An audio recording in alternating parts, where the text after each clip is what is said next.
Boa noite a todos. Eu sou Carol Hernandes, da turma de segundo semestre de Letras da Faculdade Sumaré, Unidade de Belém. Hoje vamos falar sobre linguística e linguística aplicada em sala de aula e, para tanto, temos o prazer de receber a professora Lilian Toyota. Vou pedir para ela se apresentar e daremos início à nossa entrevista.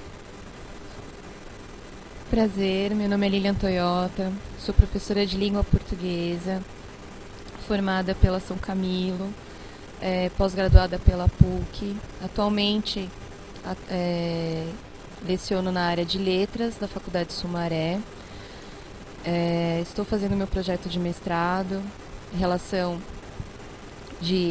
a relação entre tecnologia e redes sociais, assim como o ensino da literatura, né, a tecnologia aplicada à literatura. E aí estou à disposição do grupo para as perguntas e o que eles precisarem, né?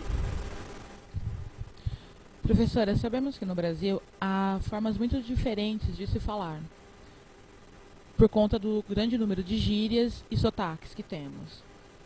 Porém, também há uma gama de professores que vendem ainda a ideia de que há somente uma língua certa para ser falada e ser escrita. Como que a senhora encara isso? Bem, a gente está tratando de uma questão da língua portuguesa que é cultural, né? Você tem uma cultura que para que se tenha determinado status, você necessita saber uma língua formal, né? E essa língua formal é o que está no material didático. E aí o que acontece? Não cobrar, né? Não pensar na questão da língua formal seria um erro do professor, porque hoje o aluno, quando ele é avaliado em suas múltiplas formas, né, ele vai ser cobrado essa questão da língua formal. Agora, eu posso perceber como a língua formal ela está, de alguma forma, unida à questão da variação. Eu também, quanto educador, eu não posso ignorar que existe uma variação, existem as gírias de grupos, né? E assim como eu não posso, como dizia Paulo Freire já, né? Que o conhecimento do aluno ele é válido, ele é necessário. Então, para que eu conheça o meu aluno, para que eu traga o conhecimento do meu aluno dentro do meu contexto escolar, eu tenho que perceber que ele vai ter uma linguagem própria também, né? E eu tenho que saber respeitar essa variação, assim como trabalhar. Quer dizer, posso esquecer a língua formal? Não, não posso. Mas também não posso ignorar a questão da variação linguística. Agora, eu não posso pensar que o meu método de trabalho, a minha metodologia, ela vai ser somente uma forma. Só a língua formal ou só a variação. Também não, é impossível hoje você trabalhar com essa questão, já que estamos trabalhando com linguagens múltiplas, né? Então, o trabalho do professor ele tem que estar pautado nas duas formas, não em desunião nessa formação. E dentro dessas variações que a senhora falou que existe dentro da sala de aula, para a senhora, quais são as maiores dificuldades em lidar com elas, dentro do seu trabalho como professora? Bem, em relação às variações linguísticas dentro da sala de aula, a maior dificuldade talvez seja a aceitação que existe as variações. Porque o próprio aluno, ele não percebe que ele tem uma forma de falar diferente, assim como ele acaba tendo tons diferentes, né, que são culturais, vêm da família, né? E aí, às vezes, quando você vai trabalhar essas variações dentro do contexto escolar, a própria família te questiona até que ponto, o que você realmente está ensinando em sala de aula. A família não aceita que seja trabalhado as variações, as formas de dizer. Trata que não faz parte da língua portuguesa as variações. Então a gente trabalha além de trabalhar com o próprio preconceito, do professor, até ele se adaptar a essa demanda, né, da língua portuguesa, ele tem que trabalhar com a questão do preconceito, né, a forma que o professor ele está trazendo isso, a família, né, interferindo. Então nós trabalhamos com tabus dentro da língua que seria, parece que é algo absurdo, mas é algo que existe. E às vezes, muitas vezes, o professor ele é recriminado porque ele traz uma determinada situação fora de um determinado contexto, é mal interpretado e gera diversos problemas, né? Então essa é uma questão contínua dentro do ensino da língua portuguesa. Lília, nós temos na nossa sociedade algumas pessoas, tanto no meio cultural quanto no meio artístico, que diz que a linguística é populista, como se ela incitando as pessoas a entender que a linguística ensina o português errado, ensina uma forma errada de usar a língua ao invés de ensinar o certo. O que a senhora acha disso? Qual a sua opinião em relação a isso? Bem, eu acho que a gente já comentou isso, a questão do pré-conceito, né? Aquilo que eu trago. Então, a questão de a linguística ela é populista, mas, na verdade, você trabalha a língua portuguesa de uma forma diferenciada. E isso mexe com determinados padrões culturais, né? Padrões de conhecimento. Então, acaba trazendo a questão do estranhamento. Isso não é comum, né? Então, não é que a linguística, pelo menos eu não acredito que a linguística ela seja de uma forma que ela seja ruim para a educação. Ao contrário, ela é complementar à educação. Trabalhar com a língua portuguesa e trabalhar com a educação em si é trazer múltiplas visões, múltiplas formas. E a linguística ela está, né? Nenhum estudo linguístico está aplicado solitário. Sempre está aplicado dentro de uma língua que é a língua portuguesa ou uma outra língua. Então, trazer a questão que é algo ruim, que vai acabar com a língua, que está ensinando errado, são ideias que são arcaicas, na verdade. Hoje, o pensador, né, o acadêmico dentro da área, ele tem que perceber que a ciência que ele estuda não é única, está ligada com outras formas. Então, eu não posso pensar que a língua portuguesa, a gramática, né, a gramática normativa, não vai trabalhar com o texto. Não, a gramática normativa não vai trabalhar com a literatura. Não, a gramática normativa não vai trabalhar com a matemática, com a história, com a geografia. Independente. Vai trabalhar com todas as áreas, né? E aí a gente tem que perceber que isso faz parte da educação, né? Esse movimento. Então, quando eu trabalho com língua, eu tenho que trabalhar as suas variações, as suas formas, as suas aplicações. Então, não é que está caindo o nível da educação, estou elevando, é o contrário. Essa concepção é uma concepção arcaica, né? Professora, um dos livros que nós lemos nesse semestre foi A Língua de Olária, do professor Marcos Banho. A senhora conhece o trabalho dele em relação à língua? Qual a sua concepção? O Marcos Banho, ele é um dos precursores em relação à linguística, aí a linguística aplicada à área de língua portuguesa e as variações.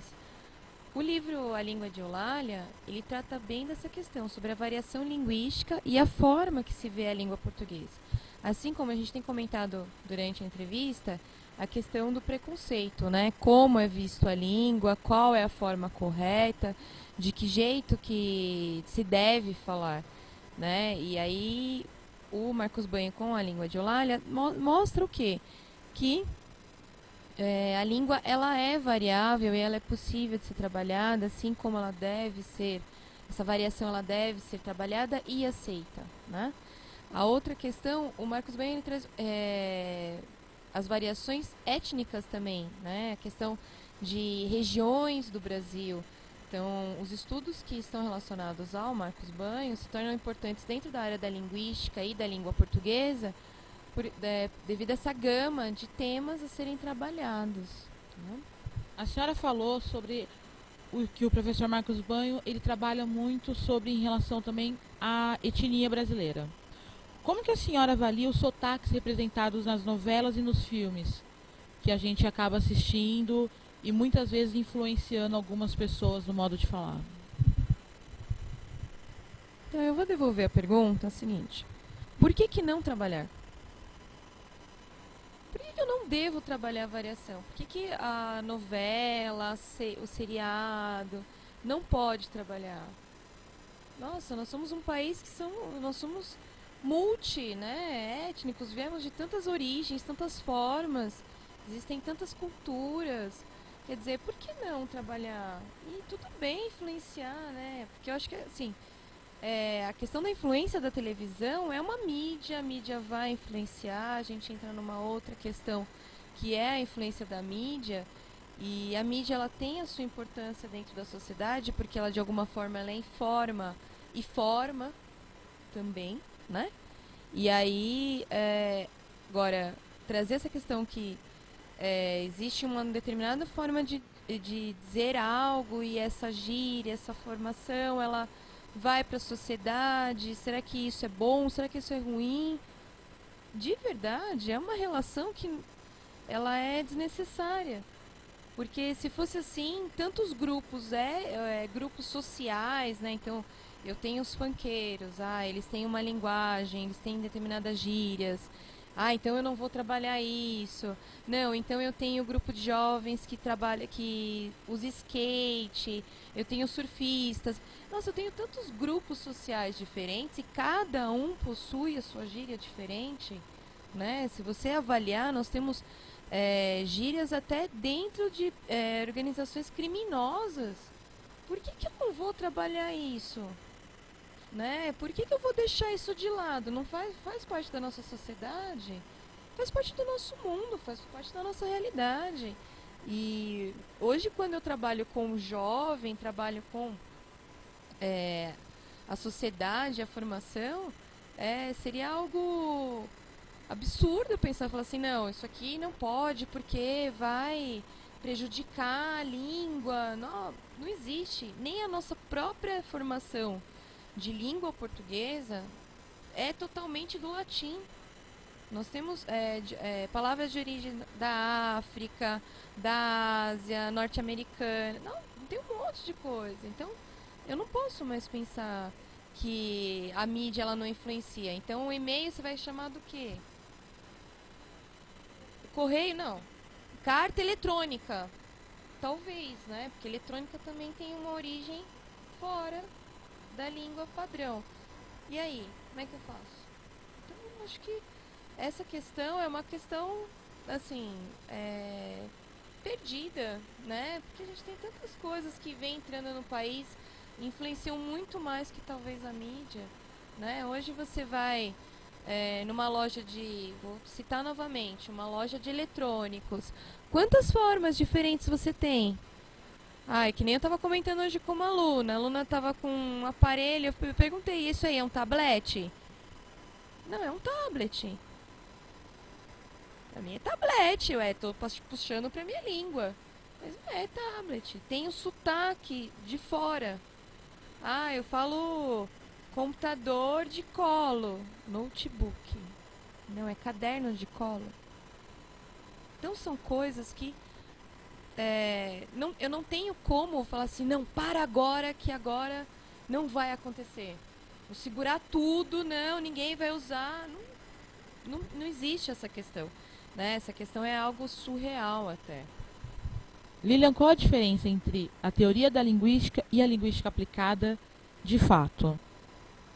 Bem, a linguística, ela tem diversas teorias e cada uma das teorias, elas podem ser aplicadas. Então, essa é a diferença essencial. Você tem as teorias e a aplicação dessas teorias. Para cada uma dessas aplicações, tem uma determinada área da língua. Então, eu vou ter estudos relacionados à aplicação da linguística dentro da sintaxe, dentro da morfologia, dentro da semântica. Então, são áreas diferentes, né? trazendo a questão, eu posso trabalhar desde o pedacinho da palavra, né, que é lá os prefixos, sufixo, né, a questão da fonética, como eu posso trabalhar com o texto. Então, a linguística ela se aplica a diversas áreas dentro de uma língua. E eu posso trabalhar com qualquer língua para que ocorra essa aplicação de estudo. Lilian, com tudo isso, a gente acabou levando aí o pensamento a algo que nós estamos estudando, que é a desaprendizagem da língua. Exatamente, o que é desaprender a língua que a gente passou aí mais da metade da nossa vida aprendendo? Bem, eu acho que você acabou comentando um pedacinho, né, dessa explicação. Nós passamos aí 4 anos de Fundamental 1, 4 anos de Fundamental 2, mais 3 anos de ensino médio, com mais 1 de Fundamental 1 agora, que o sistema é de 9 anos. Então, 9, com mais 3, 12 anos estudando a língua portuguesa padrão. E aí vem um louco, entre aspas, né? Vamos colocar uma aspas aí, porque ninguém é louco, todo mundo é normal. Mas assim, vem um estudioso e traz a questão da língua, da forma que se aplica, da forma que se usa, como se usa, a aceitação dessa língua variada. E eu jogo isso no contexto escolar. E aí se vê esse conceito de desaprendizagem, que é bem essa questão. Eu passo todo esse tempo aprendendo uma língua formal e agora eu tenho que desaprender essa língua formal e aprender uma língua que ela possui uma aplicação diferenciada, um uso diferenciado. Então, a questão da desaprendizagem é bem essa questão. Você perceber que existe uma língua formal, mas que essa língua ela está em processo a língua em uso, né, pelos falantes, ela está em processo, ela é viva. Então, existe um processo de mudança. E essa mudança é que causa essa desaprendizagem.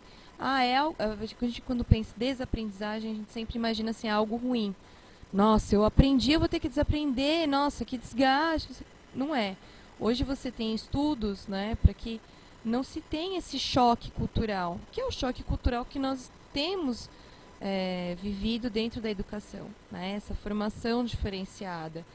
Você usando a língua no seu contexto real, na forma que ela tem que ser usada, e aí não vai ter essa questão da desaprendizagem. Professora, nós agradecemos a sua presença e a ajuda do nosso grupo nessa entrevista. Esperamos contar com a senhora mais vezes, sempre que houver necessidade. Bom, eu tenho que agradecer o convite, né? Eu espero que tenha auxiliado um pouquinho o que eu falei, tenha auxiliado nesse processo de aprendizagem de vocês. Por favor, avisem a professora Rosana que na próxima eu cobrarei hora extra, né? E formas diferenciadas de agrado. Muito obrigada, gente.